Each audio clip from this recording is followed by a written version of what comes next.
Jā, šodienas tēma būs tāda. Parunāsim par tādu lietu, par ko cilvēki visvairāk pārdzīvo un par ko visvairāk domā. Tas ir liekais svars. Jā. Tā ir tāda lieta, laikam, ko cilvēki tiešām satraucās, un tagad visi mēģina meklēt tās saucamās burvju zāles, ja, kad ar vienu ripiņu, ja, vai ar vienu adatu tagad viss būs baigi forši, un tagad es būšu smuks, un man būs kubiki, un viss notiek. Būsim reāli.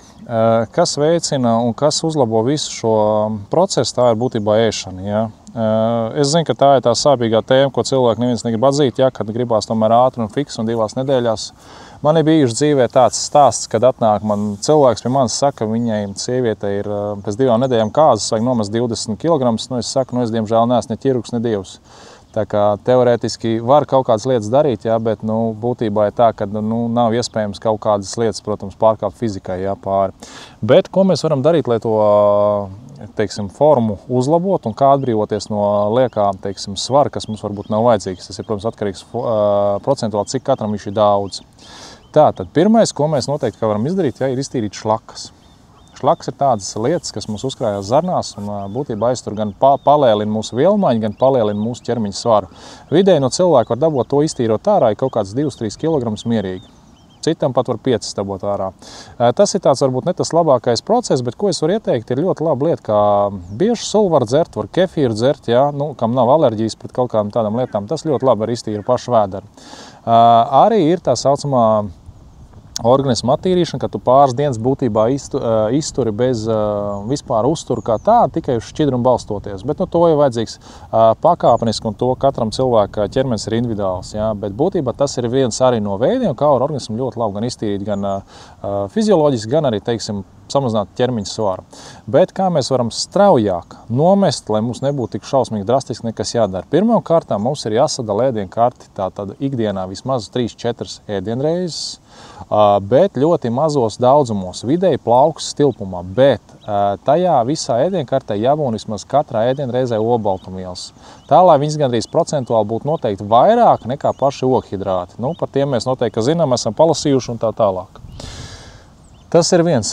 Nākamais faktors, kas mums viņu to svaru liecina, dzen uz augšu, ir slikts miegs, slikta gulēšana. Ja mēs vairāk izguļamies, vairāk atpūšamies, ķermeņa svars tāpat ies nost, viņš ļoti labi palīdz tam. Un nākamā lietiņa, kas ir ļoti laba, kā es jau sākumā arī minēju, kaut kad par to, kad ir jākustās, ir jāstaigā. Jācenšas ikdienu pavadīt vairāk staigājot, braucot ar riteni, kaut kādas fiziskas aktivitātes. Protams, pieķersimies pie tādas tēmas tagad arī par tām ripiņām, un par tām adatām un vēl ko te cits lieto. Jā, būsim reāli, tās lietas, protams, veicina visu to procesu 4 līdz 8 reizes ātrāk. Tur palielinās vielmaiņu visu. Vai es ieteiktu to darīt? Tas ir atkarīgs no jums, no jūsu vēlmes. Vai tas ir kaitīgi un tas ir slikti, arī nosacīti. Jo ļoti daudz medicīnas speciālisti uzskata, ka tas ir šausmīgi slikti un kaitīgi, bet ņemot vērā, ka mūsu ikdiena tik un tā tiek pavadīta pamatā ēdot ķīmiju ļoti augstā mērā, es uzskatu, ka sevs veselības veicināšanai noteikti nav lietu, kas ir sliktāka par to, jo ja mēs zinātu cik daudz ķimikālijas tiek grūstas iekšā gaļā un visos pārējos produktos, ņemot vērā, ka mēs ēdam no plasmasas traukiem pamatā, tad noteikti tās lietas, kas ir pieejamas sporta nozarē, viņas nav sliktas, viņas noteikti var tikai uzlabot situāciju, bet ir jāapzinās, protams, riski. Tas viss ir medicīnisks process, jo, kā parasti saka, kad bez ārsta norīkojuma nevienas zāles, nekādas, ripiņas nevajadzētu lietot.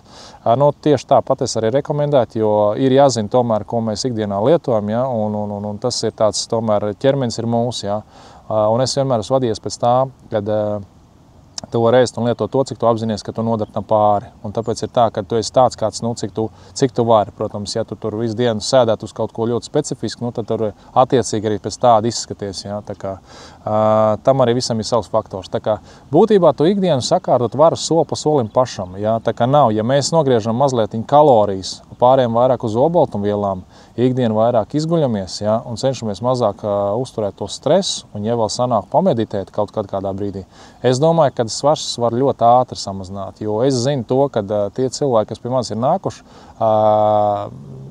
būtībā visi cilvēki, kas man ir bijuši vidēji 2 mēnešu laikā, var nomest 15 līdz 20% kopēju ķermeņa masu, bet tas ir atkarīgs, protams, no svara. Jo katram cilvēkam, protams, svars ir savs. Tā kā, piemēram, meitene uz 60-65 kg, nu, viņi nenometīs, protams, 15 vai 10 kg, jā, tur 3-4 nedēļās. Bet no tāda lielāka svara, protams, tas attiecīgi ir vairāk šī amplitūda, kur strādāt. Tā kā piesakojiet, ielieciet laiku, un būšu priecīgs, ja būs kāds komentārs. Lai jums forša diena!